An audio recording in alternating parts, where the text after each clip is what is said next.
पूरा जम्मू कश्मीर की बदकिस्मती है कि इससे पहले चिशोटी में हुआ, पाटर में माँ मतेल की यात्रा पे लोग गए थे। माँ के चरणों में इतना बड़ा हादसा हुआ, काफ़ी सारे वहाँ नुकसान हो गया, हमारा परिवारों के परिवार वहाँ ख़त्म हुए हैं। वो अभी हादसा उस हादसे से जम्मू कश्मीर अभी बाहर नहीं निकला था। और उसके बाद दूसरा हादसा हमारा ये जोड़ खड्ड में हो गया और घाटी में हो गया। और ये दोनों एक मतलब अभी लोग वही खबरें देख रहे थे, तो उसके साथ साथ ये खबर आ गई। और ऑनरेबल चीफ मिनिस्टर साहब ने, उमर अब्दुल्ला साहब ने मुझे ड्यूटी लगाई और कल भी ऑनरेबल मिनिस्टर सतीश शर्मा साहब यहाँ पे आए थे और आज मैं यहाँ पे आया हूँ। इनको सुना, इनकी बातें सुनी, डिमांड्स इनकी हैं कि क्योंकि सरकार एडमिनिस्ट्रेशन खुद कह रही है कि जिस पहाड़ पे ये रहते थे वहाँ पे पूरा का पूरा पहाड़ कोलैप्स कर गया है और वहाँ ये लोग रह नहीं सकते। तो लिहाजा इनकी ये डिमांड है कि हमें रिहेबिलिटेट किया जाए, किसी जगह कहीं ऐसी जगह पे हमें प्लाट दिए जाएं जहाँ हम रह सकें और अपनी ज़िंदगी बसर कर सकें।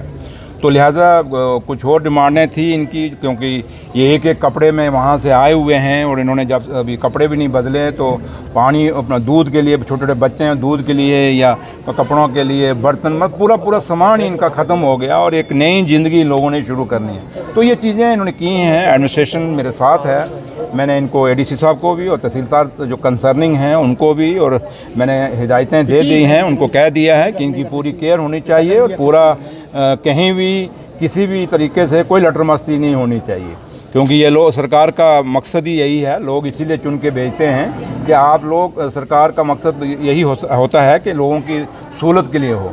हम वो ब्यूरोक्रेट्स तो हैं नहीं, हम लोगों के चुने हुए नुमाइंदे हैं। तो इसलिए यहाँ पे अगर हम आए हैं तो कोई एहसान नहीं किया, बल्कि हमारा फ़र्ज़ अदा करने आए हैं। तो लिहाजा मैंने इनका दर्द सुना है और दर्द बहुत बड़ा है और इस दर्द से उबरने के लिए इनको बहुत टाइम लगेगा, क्योंकि सालों साल लगे इनको मकान बनाने में।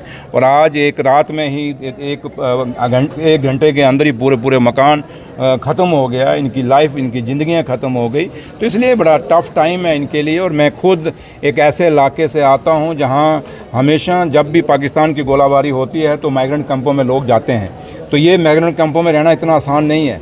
लोग तो कहते हैं हमने बंदोबस्त कर दिया जी इनको कैंपों में, लेकिन कैंपों की लाइफ इतनी अच्छी नहीं होती, क्योंकि मैं खुद इनसे गुजरता हूँ, बड़ी बार गुजरा हूँ और देखा है। तो लिहाजा मैं यही इनको हिदायत दे के जाऊँगा कि अगर एडमिनिस्ट्रेशन ने यहाँ कैंप लगाएं तो ये कोई आसान नहीं, हमें यहाँ पूरा बंदोबस्त, पूरी फैसिलिटी इनको देनी है। और जहाँ तक इनके मुद्दों का ताल्लुक है, मैं ऑनरेबल सीएम साहब के नोटिस में कल मैंने वही कहा कि ये सारी चीज़ें, क्योंकि वहाँ अभी भी आज सुबह भी एडीसी साहब वहाँ गए हुए थे और चीज़ों का देख रहे हैं और ये बना रहे हैं इनकी, क्योंकि पूरी भैंसें चली गई, पूरी बकरियां चली गई, घोड़ियाँ चली, जो घोड़ियाँ थी इनकी वो भी ख़त्म हो गई। काफ़ी सारा नुकसान है इन लोगों का। इसलिए अब जब तक पूरा असेसमेंट नहीं होती तो मैं आज कोई बात कह के जाऊँगा तो वो इनके साथ झूठ हो जाएगा। तो समझते हैं नेचर के साथ खिलवाड़ किया जा रहा है, उसी के कारण ये इस तरह का प्रकोप। ये तो आप खुद अंदाज़ा लगा सकते हैं। इसमें आप भी जिम्मेवार हैं, मैं भी जिम्मेवार हूँ, हम सब जिम्मेवार हैं। और आज ग्लोबल वार्मिंग है, जिस कश्मीर में कभी गर्मी नहीं होती थी, आज कितनी गर्मी है। इन पहाड़ों में, हम कठुआ में गर्मी होती थी, लेकिन रात को अगर इन पहाड़ों में आप जाते थे तो आपको ठंड लगती थी, लेकिन आज ये पहाड़ भी गर्म है। हमने नेचर के साथ खिलवाड़ तो किया है, हमने जंगल काटे हैं। और जब ग्लोबल वार्मिंग बढ़ी है, आज ग्लेशियर पिघल रहे हैं, तो ये चीज़ें तो होती हैं, लेकिन इसके लिए ये चीज़ें जो हो रही हैं हम लोग सबको सबक लेना पड़ेगा। और मैं आप लोग जो मीडिया से ताल्लुक़ रखते हैं, आप सबसे अपील करूंगा कि आप लोग एक अवेयरनेस कैंपेन लगाएं, लोगों को समझाएं कि भाई पेड़ लगाएं, पौधे लगाएं और इस क्लाइमेट को बचाने की ज़रूरत है। अगर नहीं बचाएंगे तो ये आज यहाँ हुआ, कल कहाँ होगा, किसी को नहीं पता। Thank you. सीएम साहब, डिप्टी सीएम, ये कंडी का इलाका है, कई ऐसे भी इलाके हैं कठुआ शहर के प्लेन इलाके, वहाँ पे भी लोगों का नुकसान हुआ है। उसे आप किस तरीके से देखते हैं? मैंने कहा हमारा